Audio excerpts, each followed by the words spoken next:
War on Blue Water, Naval War of 1812, Illustrated. A production of the American Society of Marine Artists. War on Blue Water, Part 1, Early American Naval Victories.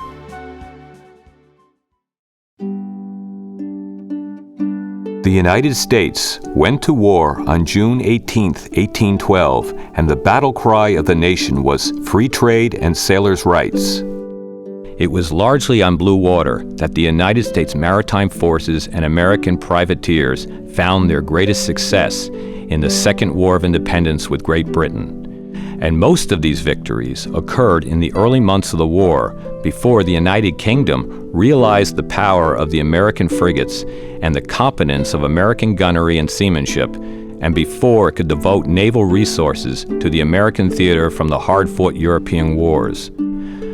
When they eventually did and began to blockade American ports, warfare on blue water by the Americans greatly diminished. The Naval War opened in June when the predecessor of the United States Coast Guard, the Revenue Cutter Service, had the honor of taking the first ship of the conflict when the United States Revenue Cutter Jefferson captured the British brig Patriot. But tables turned when the British took the U.S.R.C. Commodore Barry 6 on August 3rd and the U.S.R.C. James Madison 10 on August 22nd. However, by that time, the United States Navy had joined the fray, for Navy Commodore John Rodgers had readied his squadron in New York and put to sea an hour after the news of the declaration of war reached the city from Washington. He sailed on the U.S. Frigate President 44 and had in his squadron the U.S. Frigate United States 44 under Commodore Stephen Decatur, the U.S. Frigate Congress 38 under Captain John Smith, U.S. Brig Hornet 20 under Captain Lawrence, and U.S. Brig Argus 20 under Lieutenant Sinclair. At sea, they learned of a convoy bound from Jamaica to Britain and, pursuing it, encountered the H.M. Frigate Belvidera 36 under Captain Byron that was escorting the convoy. The President and the Congress pursued with the President under Commander Rodgers taking the lead.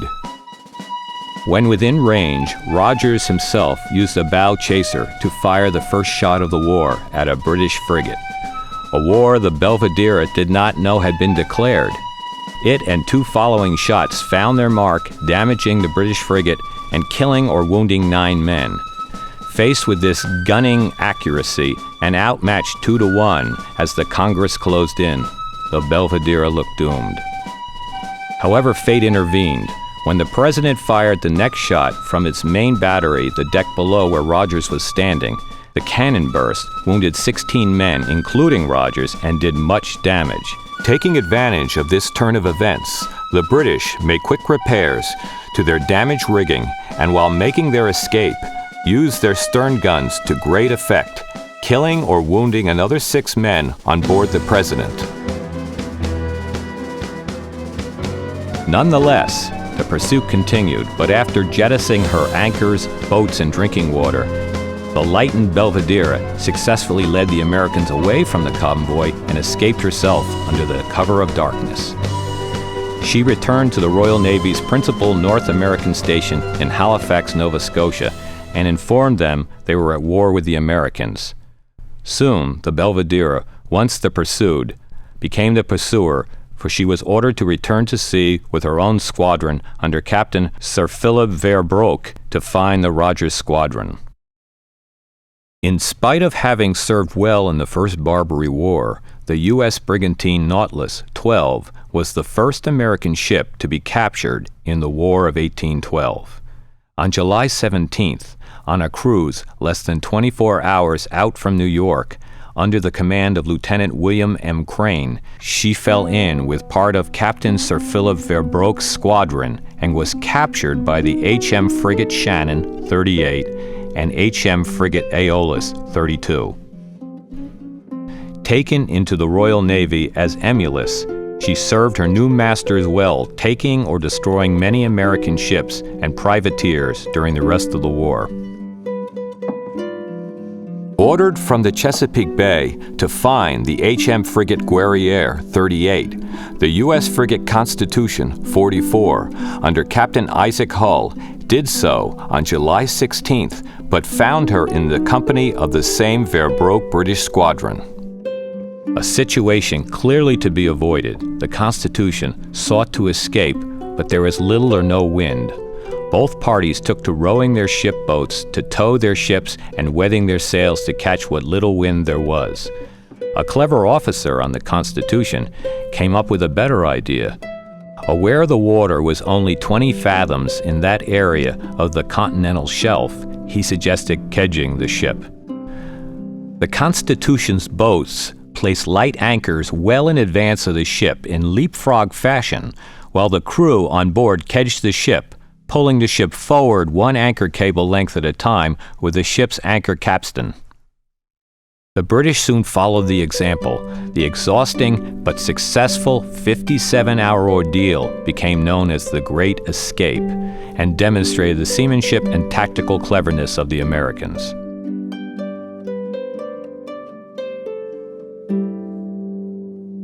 The people in Salem, the port city in Essex County, Massachusetts, subscribed to build the 32-gun frigate Essex in 1799, and at the end of the year presented it to the United States Navy.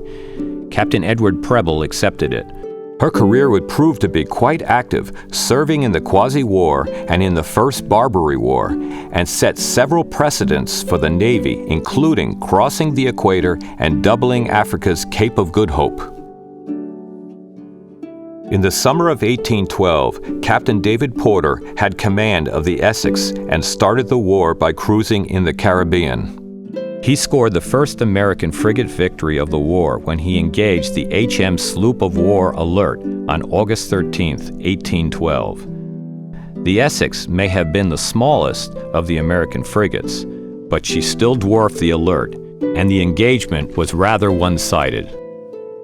When Porter returned to New York with the Essex in September, he had captured 10 British prizes, including the Alert. Porter's success, however, was largely overshadowed by the Navy's first marquee victory of the war.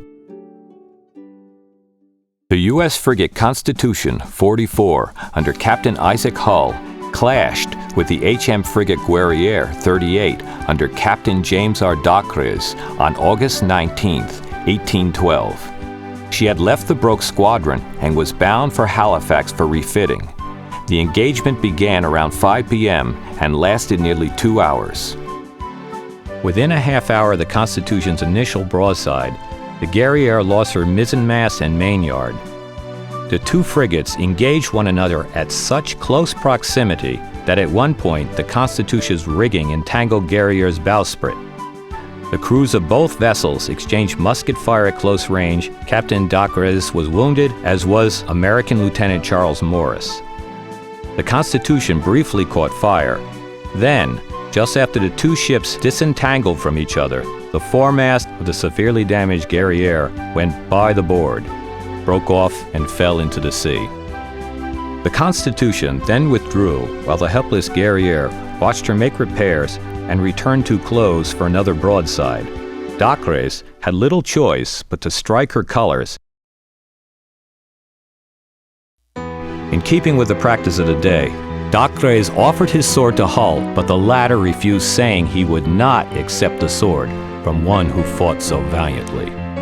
The Guerriere was so badly damaged from the better gunnery of the Constitution and its superior firepower, 24-pound cannon versus the Guerriere's 18-pounders, that, after transferring the crew and wounded to the Constitution, Hull put her to fire.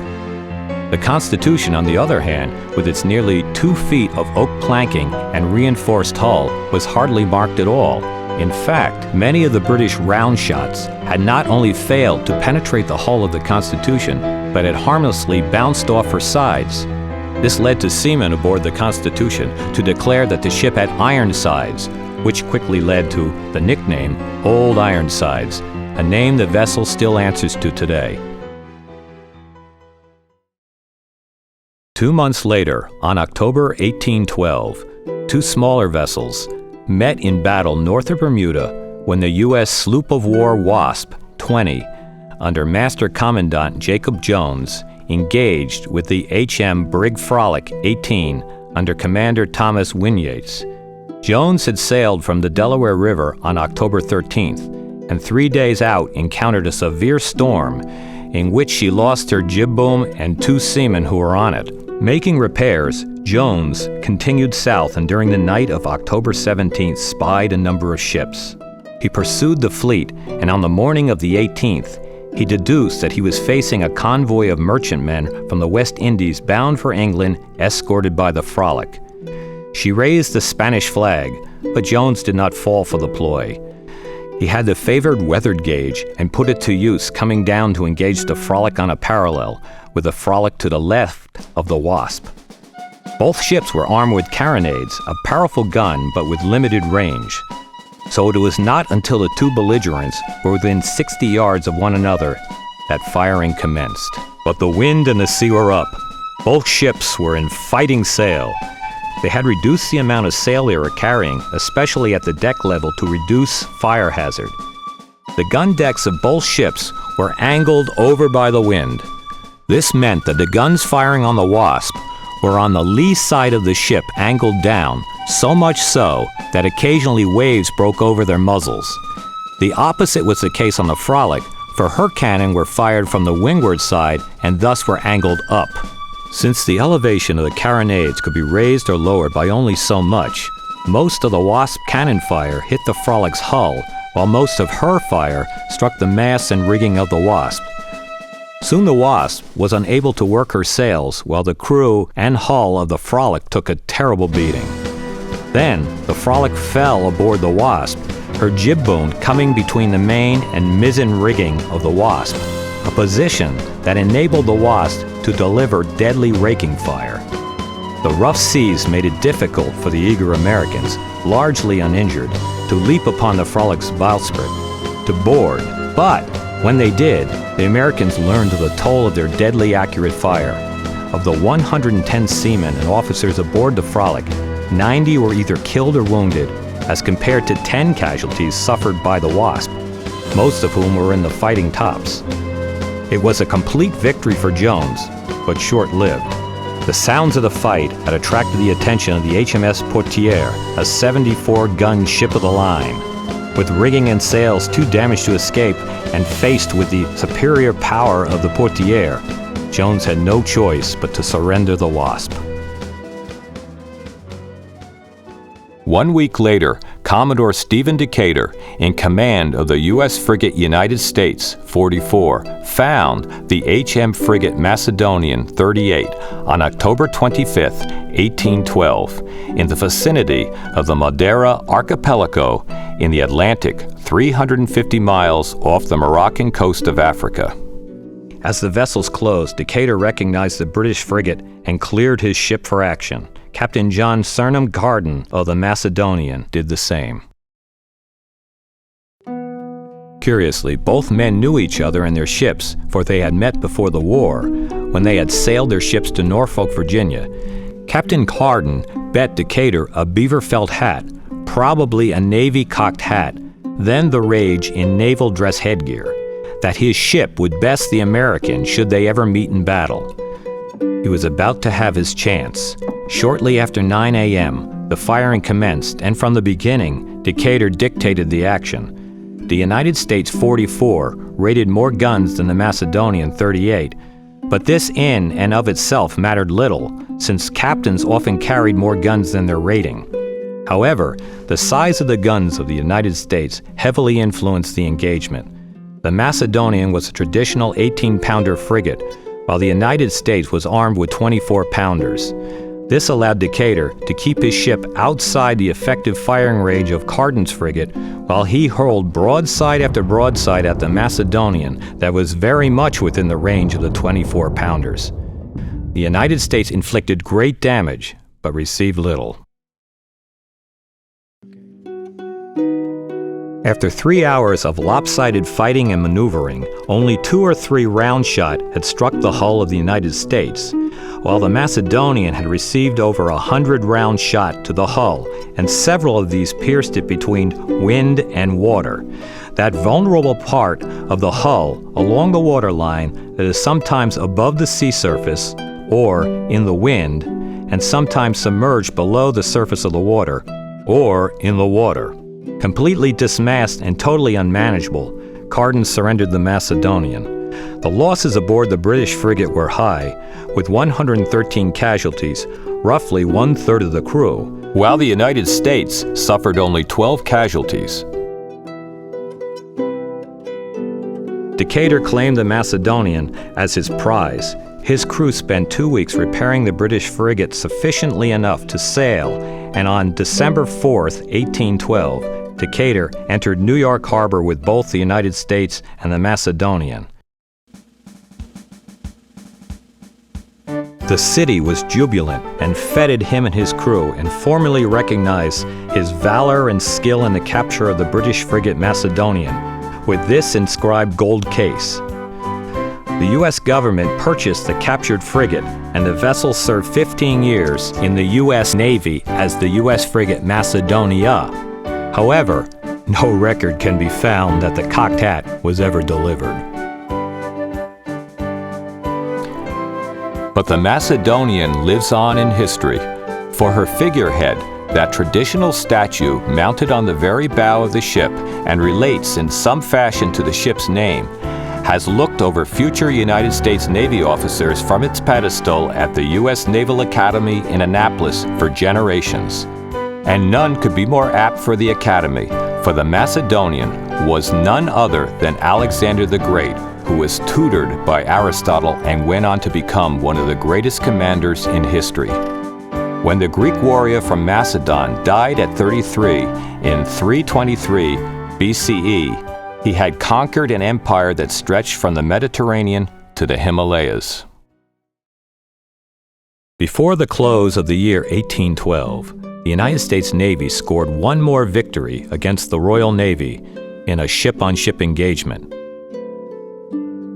William Bainbridge took over the command of the U.S. frigate Constitution after Captain Hull's victory in August. The Constitution sailed in company with the U.S. Brig Hornet, and Bainbridge planned to capture as many prizes in the Brazilian shipping lanes as possible. In particular, Captain Bainbridge hoped to capture the HMS Bon Citoyen, a sloop of war rumored to be loaded with over $1.5 million worth of silver and gold specie. The Bon Citoyen was indeed in the area, but safe in the Brazilian neutral port of São Salvador. Instead, Bainbridge ordered the Hornet to wait until the British sloop left São Salvador while he set off to capture other prizes. On December 29, 1812, the Constitution met HM Frigate Java 38 under the command of Captain Henry Lambert off the coast of Brazil. The British captain opened the engagement with a well-aimed broadside that did considerable damage to the rigging of old Ironsides. Bainbridge responded by firing several broadsides at the Java, but the British seemed to gain the upper hand when another broadside from the Java carried away the helm on the Constitution and left Bainbridge wounded in both thighs. The American captain ordered his crew to steer from the tiller, a below-deck lever attached to the rudder, and brought the Constitution in close, at which point the Java's bowsprit became entangled with the rigging of old Ironsides. Bainbridge took advantage of the vulnerability of his opponent and fired multiple broadsides into the Java before the ships were disentangled. Nearly simultaneously, the Java lost her foremast, and Captain Lambert was mortally wounded by musket fire from the Marines firing from the Constitution's fighting tops. Fighting tops were platforms located at the overlap of the mainmast and topmast. Fundamentally, they provided stabilizing rigging for the topmast as well as a means to ascend on shrouds and ratlines. But during close-range conflict, they were used as lethal, unfortified bastions from which to rain down shot on the deck of an adversary. Like Captain Lambert of the Java, The famous British Admiral Nelson was killed from a French fighting top in the Battle of Trafalgar some years earlier. Under the command of a captain of the fighting tops, men on the Constitution discharged an array of weapons. In addition to the traditional muskets and pistols, they had grenades to lob and a portable swivel cohorn mortar, a small cannon with a 3-inch bore that fired a billiard ball-sized cluster of grape shot that caused widespread injury. The Constitution also carried the newly invented Chambers 7-barrel repeating swivel gun. This multi-barreled gun was the first repeating weapon formally contracted for use by the U.S. military. Through an ingenious firing system, it shot 25 3/4-inch balls from each barrel until all 175 balls had been discharged, all in a period of a couple of minutes. The downside was it took hours to load, so extra chamber guns had to be stored aloft. But combat life in the fighting tops involved risk, incoming shot of all kinds designed to tear up rigging and sails, as well as traditional round shot aimed to dismast the ship, made life in these exposed platforms very dangerous for the Marines that manned them. The gun crews and Marines aloft had a chance for a rest as Captain Bainbridge moved the Constitution off to repair damage his ship had received. Meanwhile, the Java laid all but helpless in the water. After about an hour's pause, Bainbridge moved Old Ironsides into the ideal position to rake the Java. He crossed the T, firing into the length of the ship, creating havoc among the gun crews on the gun and spar decks. Lieutenant Chads, on whom command of the Java had devolved, surrendered the ship. The Constitution sustained relatively little hull damage, but did receive some wounds to its masts and spars. 12 were killed or mortally wounded, and 22 injured. On the Java, 48 died, including the captain and most of the officers, and 102 were wounded. It was a valiant, hard-fought battle on both sides, but superior American gunnery again left its mark. Too severely damaged to be saved, Captain Bainbridge burned the Java after removing its crew. The U.S. sloop of war Hornet, under the command of Master Commandant James Lawrence, had been ordered to patrol the waters outside Sao Salvador and wait for the HMS Bon Citoyen, which was heavy with British gold. Lawrence maintained his station for about a month until he was driven off by a British ship of the line. The Hornet sailed north up the Brazilian coast and captured a packet loaded with over $20,000 in gold and silver specie on February 14, 1813. Then, on February 24, 1813, Lawrence caught sight of the HM Brig Peacock, 18, and quickly beat the Hornet to windward in order to gain the advantage of the weather gauge. The engagement began with the Hornet and the Peacock passing by each other on opposite tacks, no more than 20 yards apart. Although the vessels exchanged broadsides in close proximity, the Peacock fired high. As a result, few Americans were wounded, but the Hornet took no real damage. Meanwhile, the broadside from the Hornet tore through the Peacock, severely damaging the brig's hull. Lawrence then wore his ship in order to bring his opposite broadside to bear.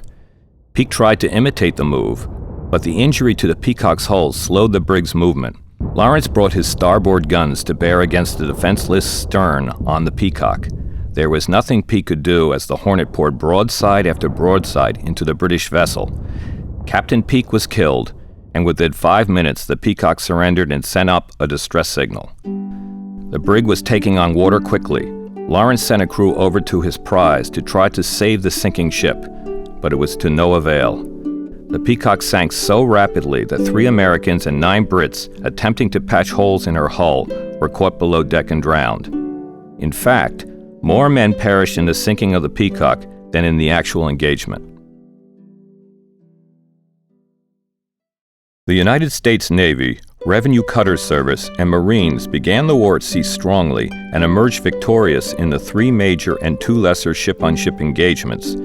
These alone would not dictate the outcome of the war, but they were enormously significant in both America and the United Kingdom. Theodore Roosevelt, in his first book, The Naval War of 1812, explained, To appreciate rightly the exultation these victories caused in the United States and the intense annoyance they created in England, it must be remembered that during the past 20 years, the island power had been at war with almost every state in Europe at one time or another, and in the course of about 200 single conflicts between ships of approximately equal force waged against French, Spanish, Italian, Turkish, Algerine, Russian, Danish, and Dutch antagonists, her ships had been beaten and captured in but 5 instances.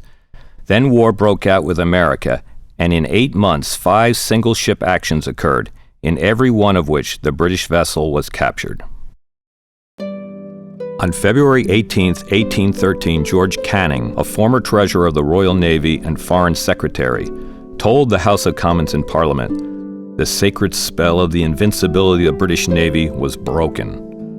The Admiralty strengthened the North American fleet at Halifax and ordered its captains to avoid individual engagements with the American frigates and tightened its blockade of American ports.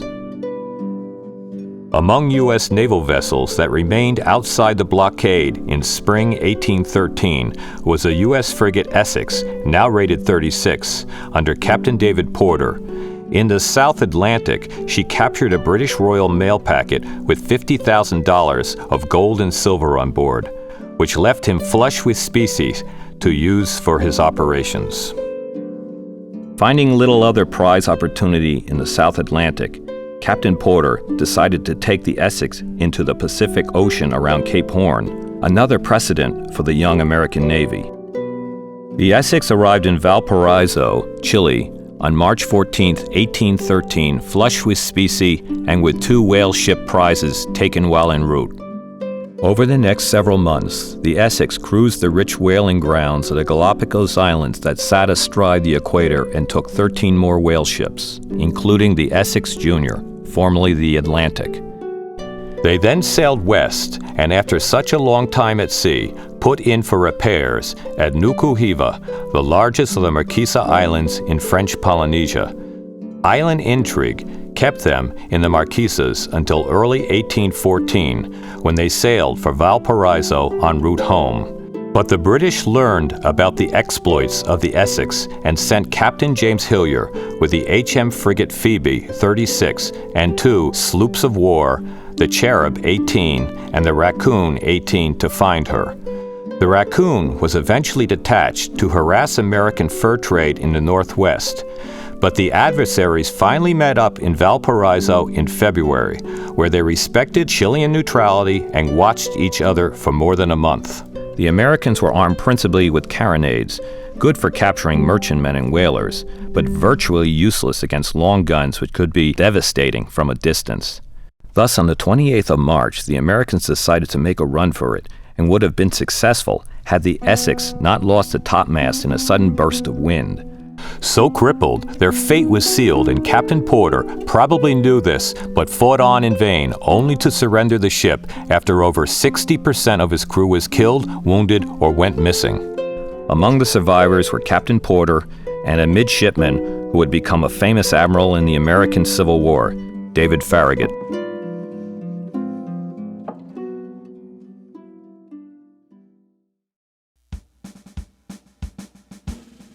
This is a production of the American Society of Marine Artists, the nation's leading professional, educational, not-for-profit marine art organization, made possible with the assistance of the United States Navy, United States Marines, and the United States Coast Guard, in conjunction with other leading national and international institutions, museums, and historical societies.